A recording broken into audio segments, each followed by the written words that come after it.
Hello, Deanna here. Thanks so much for being here. So today's video is a book review, and the book I'm reviewing is The Near Witch by V.E. Schwab, otherwise known as Victoria Schwab. In a land where witches are real and walk among the villagers, this small village of Near has a new mystery on their hands. When a stranger comes to town, we find main character Lexi trying to unravel this mystery to find out who this stranger is, why they've come to the town, and why the children of Near are disappearing right from their own beds. And with the fact that Lexi has a younger sibling who could be the next victim, the stakes are very high for Lexi, and she needs to rely on some help from some olden witches and hunting down legends and fables of the Near Witch to try to find out some answers on what's going on in the village of Near. So I picked up this book because I saw a video by Jesse the Reader, who is a booktuber here on YouTube. Maybe you've heard of him. He had a video called The Best Worst Books on My Bookshelf. I'll put the title of what it actually was.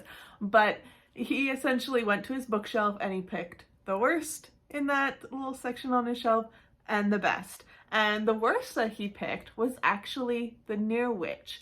But the enthusiasm that he had in his video, I mean, if you watch Jesse the Reader, he's pretty enthusiastic usually, but he just had such enthusiasm for this author, and he really, you could tell his hesitation in even trying to say anything negative about this book, and that just really compelled me to want to check out this book, because if he loves this author that much and he is talking about how her debut novel, which would be The Near Witch, was the worst, but yet in comparison still an amazing book, I wanted to see what it was, because I wanted to see what is the worst of this author, at least from this YouTuber's point of view.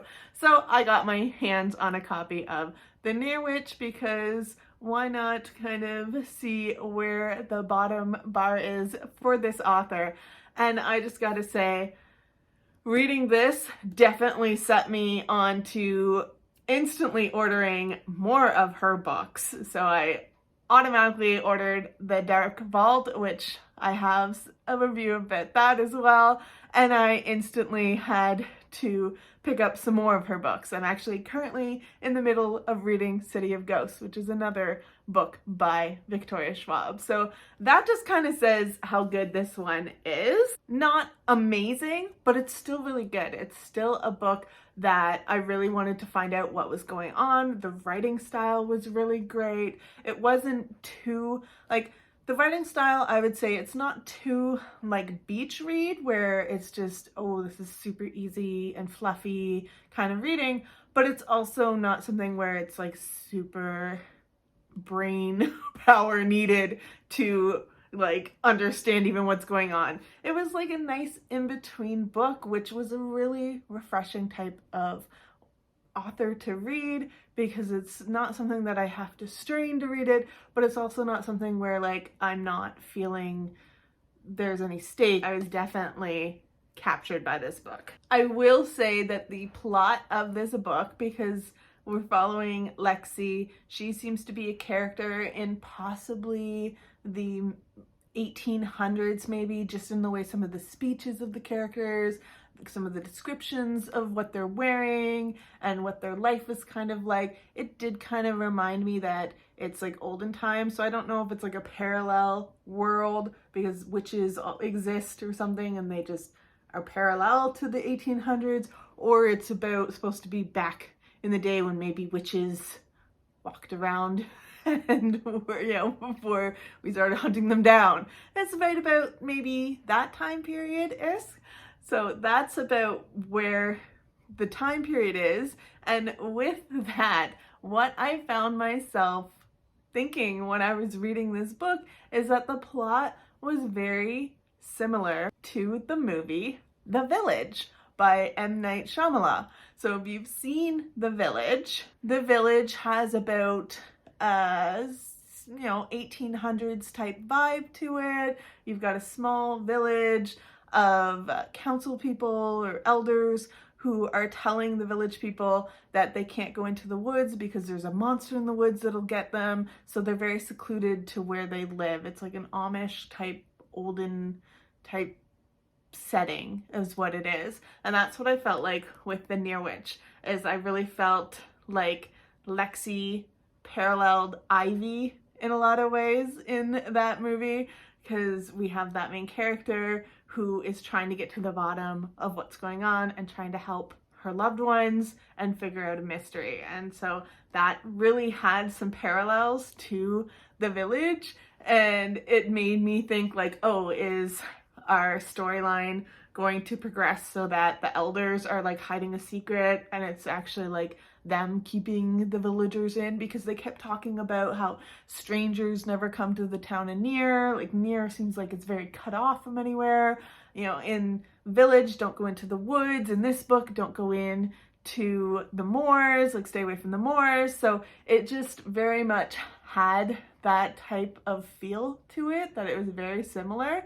However, just happy to say this one didn't have quite that plot twist. This one had more of, no, witches are real and some of the monsters that we're scared of are real. So that was very cool. And it was just a really good read. I think what I would have liked more is maybe a little more character development, a little more look into even some of the witches that Lexi kind of helps. Like there was a lot of characters that I would have loved to know more about. And then the ending of this book I found so quick. I had to flip back and go, whoa, did I just read what I read? Like what just happened? It was so quick, like literally last couple of pages was just like, whoa, what's going on? So it was a very, very quick ending, and that was something maybe I would have liked to see that drawn out a bit more. Again, I would have loved to see more character development of both the protagonist and even the antagonist. So I would have loved to see that. But overall, I loved this book, and I give it at least a 4 out of 5, if not leaning more towards 5 out of 5, but it was a 4 out of 5 because you can tell it is a debut novel. Any books that I've read, even of Victoria's now, I can see that she has just gotten better and better. I'm really excited to see where she continues to go with her career, and I want to get my hands on more of her books. So I definitely recommend this, especially if you're a Victoria Schwab fan. Definitely add this to your collection. So 5 out of 5 for me. Thank you, Victoria, for putting this out into the world, trusting yourself and trusting the spark that was inside of you to give us some amazing stories. So you're an inspiration for sure. On that note, thank you so much for watching. I hope you enjoyed. If you did, give it a like. I really appreciate it. I also wrote a blog post about this that I will leave the link in the description, as well as links to some of my other posts about Victoria Schwab, such as The Dark Vault. I will go ahead and leave that below. Thank you again for watching. I hope you have a wonderful rest of your day, night, evening, whatever time it is, wherever you are. Thank you again. You take care, and you will see me next time.